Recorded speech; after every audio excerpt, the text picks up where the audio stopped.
We are getting closer and closer to the launch of the next generation of consoles, and to build on that hype, a lot of influencers and outlets have gotten their hands on the Xbox Series X and the PlayStation 5. But we here at Inside Gaming didn't get any ourselves, so we're gonna live vicariously through those other people and take a look at what they've said about the Series X and PS5 so we can make an informed decision on the ultimate question: is the next generation of consoles actually worth the wait? This is our topic today on Inside Gaming. We gon' party, hey, hey. We gon' party.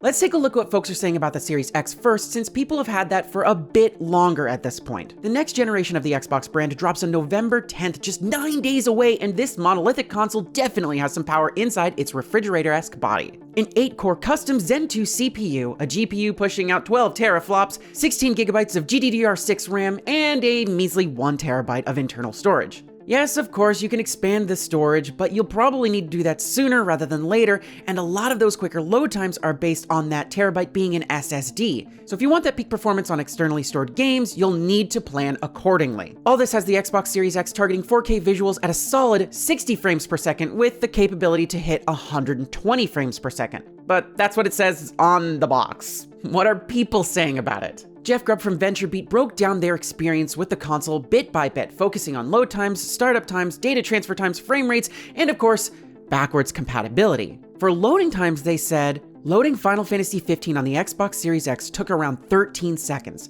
On the internal storage of the Xbox One X, that same loading sequence required longer than a minute. Other games have similar results. My No Man's Sky save loaded in nearly 30 seconds on the Xbox Series X, and on the One X, it loaded in 1 minute and 19 seconds. This was pretty constant from every other outlet, even us with our limited hands-on experience with the console, thanks to friend of the show, Alana Pierce. Our test may have not been the most scientific in comparison, but the point got across just fine. If you're using an Xbox One, a One S, or a One X, the Series X is a huge upgrade to loading times. However, if you're a PC gamer with a fairly decent to high-end rig, you'll probably see similar results as the Series X, or even better. Tom Warren at The Verge did a similar breakdown and really went into the details with load times.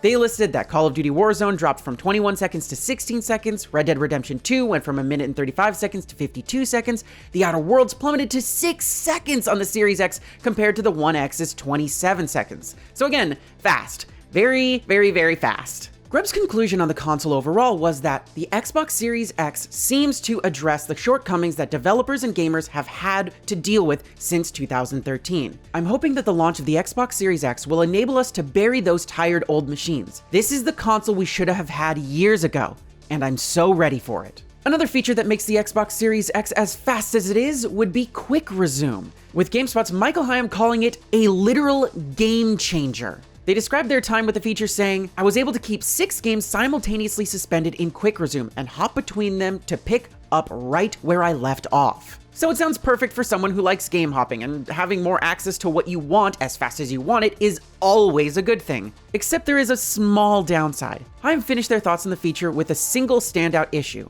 When I booted a 7th game, the first game I queued up in the process, The Outer Worlds, had to be relaunched. So I lost the exact spot I left it suspended in. There doesn't seem to be any warning when you're about to cause another game's state to close completely.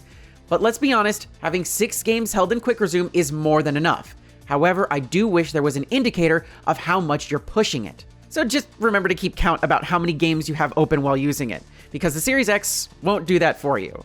There is one thing we have to note with all the various outlets covering the Series X right now. None of them can talk about next-gen games running on the console just yet. Ryan McCaffrey from IGN put it the best by saying, in conclusion, though I'm still waiting to play a proper next-gen game that takes full advantage of the Xbox Series X, it's clear that your back catalog will get a boost from the new console regardless of whether or not your favorite game has received any specific Series X optimizations. In fact, the SSD spoils you pretty quickly. I already never want to see my Xbox One X ever again. And that feels like Microsoft's driving point. If you're a PC gamer, you don't need a Series X, just Game Pass for PC. But if you're a console gamer, the moment you pick up the next generation of Xbox, you'll never want to go back to that older hardware. Now let's talk PlayStation 5, which is releasing on November 12th. And again, we'll preface this by saying we didn't get one. Oh, and there's a bit less coverage for the PlayStation 5 since a lot of outlets just got one recently. The takeaway on a surface level is it's very, very, very, very big. Like huge, ginormous, a big old chonker. The Series X is a bit wider, but overall the PS5 is much larger. Friend of the show Khalif Adams got his hands on the Series X and the PS5 and did arguably the best size comparison video out there. But no one has really done the comparison that you need to do, which is this one. How do these consoles match up to the Playdate? How do they match up in size to that bad boy? Okay, but how about what's inside that big shell then? Well, the PlayStation 5's got an 8-core x86-64 AMD Ryzen Zen, a GPU pushing out 10.3 teraflops, 16 gigabytes of GDDR6 RAM, and 825 gigabytes of internal storage. So it's all pretty comparable to the Series X, given some little things here and there. But we'd be remiss not to mention, again, that the hard drive space is small, tiny, very itty-bitty.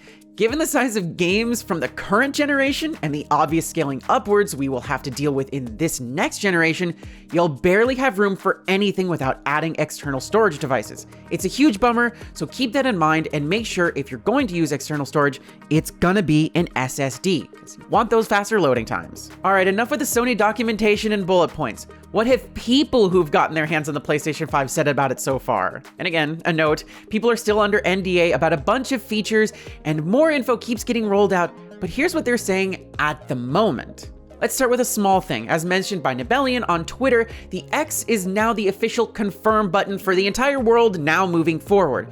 No more O button for Japanese players. This was always a weird little bit of confusion for a lot of folks, and Sony decided to end that once and for all. So yeah, O being yes and X being no makes way more sense. It is absolutely the reverse from here on out. X will always be your confirmation button on every PlayStation going forward, until they decide to change it again. Now on to the actual meat. Outlets only got to talk about a few major things for the PlayStation 5. Mostly the controller and Astros Playroom. Call from Complex detailed exactly what about Astros Playroom they could speak on, saying, the PlayStation 5 does come preloaded with Astros Playroom, a game that's designed to show off not just what the system can do, but what the DualSense Controller can do. The only stage I can speak on, Cooling Springs, sold me. They went on to say about their overall experience with the singular level of Astros Playroom that, after finishing Cooling Springs, I wanted to dive back in. I wasn't 100% in any of the areas, which is frustrating, but just means I can link up with Astro and have more fun exploring the insane world living inside of the PlayStation 5 and the DualSense controller. Astro's Playroom gave me hope for what developers are going to be able to do in terms of pushing the PlayStation 5 to its limits. I'll be here, DualSense in hand. So how about that DualSense? What's so special about it? Let's hear what good old Jeff Keighley thinks. Keighley broke down the entire controller's features and how it works with the games and console itself in a 24-minute video featuring, you guessed it, Astro's Playroom. Honestly, it's worth the watch if you're interested in a bigger deep dive, but here's some highlights. Keighley said, as you push down on the controller,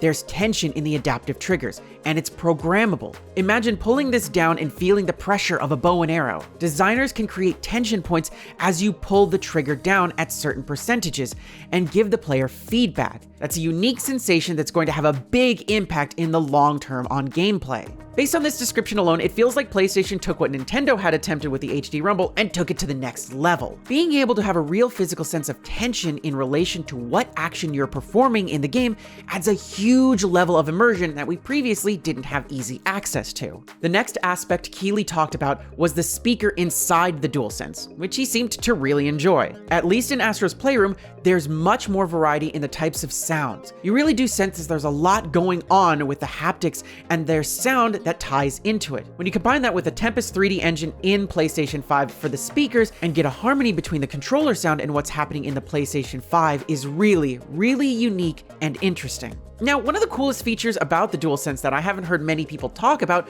was the actual accessibility features it has. Luckily, Chris Stead from Finder detailed a bit about it. There's a voice-to-text feature that allows you to speak into the controller to type a message on screen, and vice versa. You can write a message using the touchpad, and it will be converted to speech for your party members to hear. They also mentioned that haptic feedback and adaptive trigger system can be turned off for those who experience discomfort or difficulty using them, and that the overall controller size and curve makes it easier to hold for a larger range of hand sizes. Pretty neat. Now, while in comparison to the Series X, we don't have a lot of games to judge this on, GQ's Brad Nash did praise the PS5's loading times. Again, the only game anyone has played is Astros Playroom, and only a small section of it that they can talk about. The game itself, which is bundled with every PlayStation 5, is only about 5 hours long in total. That obviously means it's not the biggest or most taxing game in the world. That didn't stop Nash from talking about those dreaded transitionary loading times we've had to suffer through in previous generations, and saying that the PS5 players would not have anything to worry about in regards to that. They said, the result, simply put, night and day. Transitions between levels in the game are so seamless as to be non-noticeable, as are reloads after you die. And it was only after 10 minutes or so of playing the game that it clicked to me that I hadn't actually seen a loading screen. I'm extremely curious and excited to see how this translates to larger scale titles like Cyberpunk 2077. And really, that's about all we know about each next-gen console, despite both of them coming out very soon. And yet, more news and information is coming out daily. New delicious nuggets of knowledge to take in before making the ultimate choice of if to purchase one, or both, or neither of these next-gen platforms, and if it's worth it to you specifically at the moment. But based on all of this, these outlets are very happy with what they've been able to speak about so far, and that this, overall, is a major step forward for console gamers. So, which console are you planning on grabbing and why? If both, what is it about each of them that makes you need to have them both? And for those still undecided, what new info will sell you on picking up that new beefy PS5 or the monolithic Xbox Series X? Leave your thoughts in the comments. We'd love to hear them. See you next time.